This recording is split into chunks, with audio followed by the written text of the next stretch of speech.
time for our duelist card of the week. What's up, guys and gals? Today we're going to be talking about the one, the only, the best tuner monster in the game, Blackwing, Gale the Whirlwind.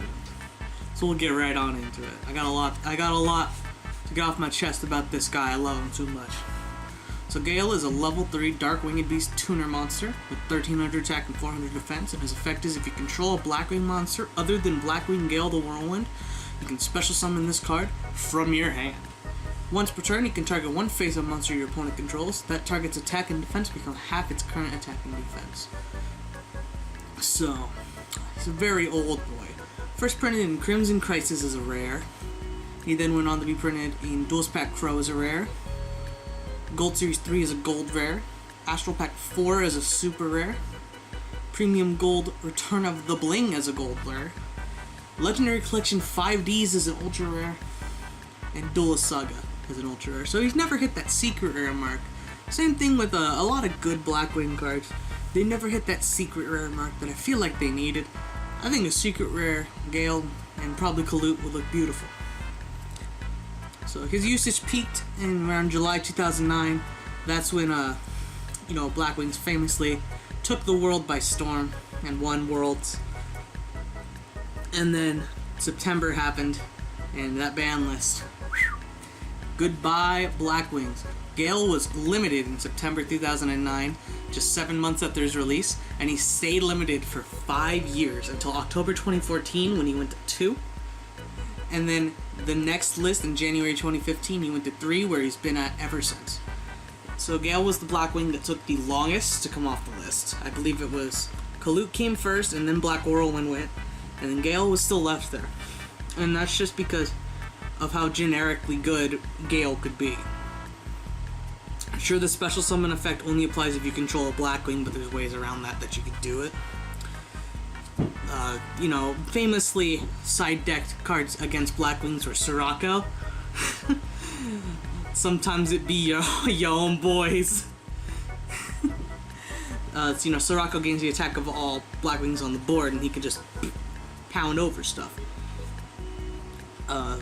There's other tactics you could do with the Gale. If you had mind control or creature swap, something like that, you could take control of a Blackwing and then special summon him. If it's like a Sora you took control of, you could put attack on something, you could synchro into a Stardust, into another level 8 there, a half attack, all without using your normal summon. Otherwise, I know at the time I saw him floating around as a 1-up in a lot of decks because he was at 1. But still a generically good level 3 tuner that had a very good effect. Having attack and defense permanently, just once per turn, so if you have multiples, you can do it again and again and again. And it's current attack too, not original attack, so you can lower it just down and down and down. You can get things super low and just attack over and do dumb stuff. But, Gale does hold that special place in my heart. Blackwings was the first deck I really felt that connection with. And I started playing Blackwings when Whirlwind, Gale, and Kalut were all at 1. And you had to play meme boys like Kochi, Armed Wing was a god, Silverwind, Vortex the Whirlwind. Those good old days. So, I guess this video is going to be about the generic theme of a generally good card in an archetype.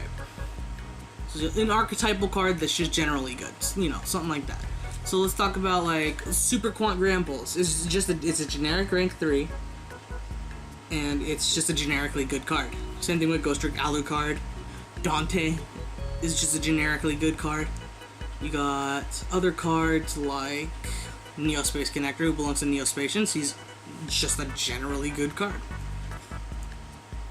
Cards like that see use outside of their own decks, and I feel like that's a very important thing for the game, that you shouldn't have to. I hate the way that the game has gone, where you have to typically you just pick an archetype and that's your deck. I like to see more cards just go in other things and just mesh well and do things that they're supposed to do, and just be generally good cards. You know, there was the times where people would side browse. They're still doing that. That's a Dark World card that's just generally good in a lot of things.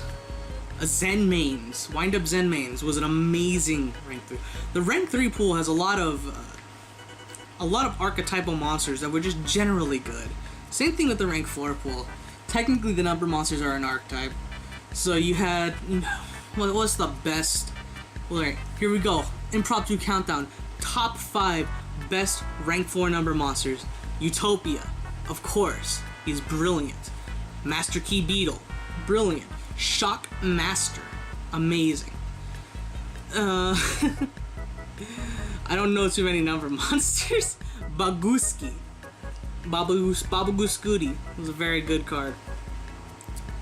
And Jeff.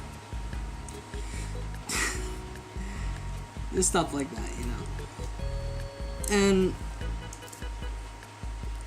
I guess Elemental Lord at the time that Grand Soul Psychics was a thing, Elemental Lords wasn't an archetype. Now it is with Element Sabers out. So looking back, you can be like, even still, that was Grand Soul was just a generically good card that worked really well with that Banished Psychic support. And that's one of my favorite decks of all time too. The Earth Psychics, Banished Psychics from, you know, the Extreme Victory ones onwards, that's one of my favorite types of decks. I remember when Cosmo first came out and Serene Psychic Witches were really expensive because it was really good with the first wave of Cosmo support, and then it just immediately died because good cards came out. You know, Cosmo when it first came out wasn't even that good. You compare it to BA. BA was amazing from the first set. Cosmo took like 2 or 3 sets to get there. But I digress. We're not talking about Cosmo. We're not talking about all this shit. We're talking about Gale. Gale, I do hold the belief that Gale is in the top 5 of all-time best tuner monsters in Yu-Gi-Oh! We might talk about some of the other ones going on. I think I kind of want to do that for the next couple episodes, do my top 5 best tuner monsters. Gale will come in at number 5. You know, I love him, but he's not the upper echelon of the best. He is number 5 best tuner monster ever, so we'll have 4, 3, 2, and 1 going forward. You know, generic level 3 tuners are good things to have. The level 3 engine in a lot of decks is just really strong. You have cards like Terror Top and Ketemborg. You know, you make your rank 3 plays like that. Galaxy Worms. That's a card that that does things. It brings out Galaxy Worms. So the level 3 is not to be underestimated. The level 3, rank 3, Link 3. I know we just had that Link 4 revealed that brings back Link 3s. And you know, you got Trigate out there. That boy. The number 3 is a very important number to Yu-Gi-Oh! It's the maximum amount of a playset. We're gonna digress. What does the future hold for my boy Gale? Well, you know, as a dedicated Blackwing player, you always have to hope that they will get more support when they do not need it. We just got Full Armor Master, and not to toot my own horn, when I play my Blackwing deck, I very rarely lose. Full Armor Master is such a very, very, very powerful card. And the fact that that whole deck can just flood out from the hand, and now they have a good turn 1 play. Like, they no longer have to sit on, like, Armor Master Pass. You have Full Armor Master Pass. And your opponent, a lot of times, can't get over this thing that is unaffected by card effects. They have to beat over him. And, like, yeah, the best option for that would probably be Boral Sword at this point. Boral Sword, by the way, I learned this today. You can target your full, if you're playing Blackwings, you know, you do your whole combo, you have Simoon, you're only locked into dark monsters from the extra deck, not Blackwings, just dark. What's Boral Sword? Boral Sword is dark. So you can target your Full Armor Master, and because he's unaffected, he won't go to defense, but you still get your second attack with Boral Sword. So you could attack for 2 with Boral Sword, gain that attack, whatever, and still attack with Full Armor Master. So, very good plays. Honestly, Blackwings is a very strong deck. You know, it's one of the best decks of all time. I will forever stand by that. Blackwings is one of, if not the best deck of all time. Probably not the best. I think that honor belongs to Dragon Rulers. I think Dragon Rulers, and then Pepe, If Pepe had really been allowed to flourish, it probably would have been the best deck of all time. But I think Dragon Rulers take that cake. Anyways, that's going to be it for this one. I started rambling really early. Gale, love you, baby. I hope to see you in the future. Win me some games. Like, subscribe, slide for duels forever. We'll be seeing you. Peace.